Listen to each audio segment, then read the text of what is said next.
कहनी कराई ताजेतना रुपिया कहबू तो हके ओतने रुपिया दे सुन साली हो। अब हवा कैसे पसेरी 2 रुपिया हो 2 रुपिया 2 रुपिया हो 2 रुपिया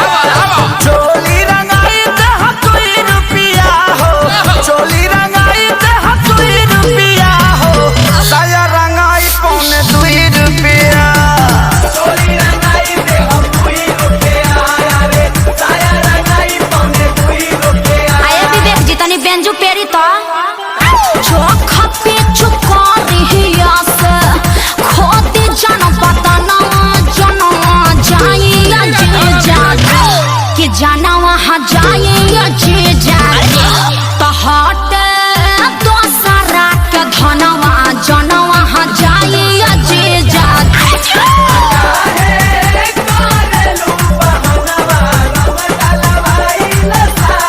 Come on ओ या हाय रे टके जवानी हजेजो अतना मोलाई करवाए हजारा 2000 तक कुछाओ नइखे लाखों में हम बतियाए ना अरे नहीं करो ना नचनिया रंग सरे ई तो होली के भेकसी नहीं अरे बाबा दोसर दुआर जाके देखी ओनिया रंग फेंकी छिट्टा माल ना भेटाई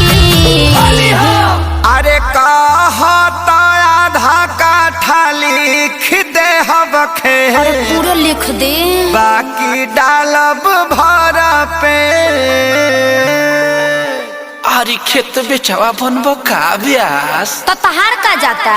2 रुपिया हो 2 रुपिया फिर उहे बात 2 रुपिया हो 2 रुपिया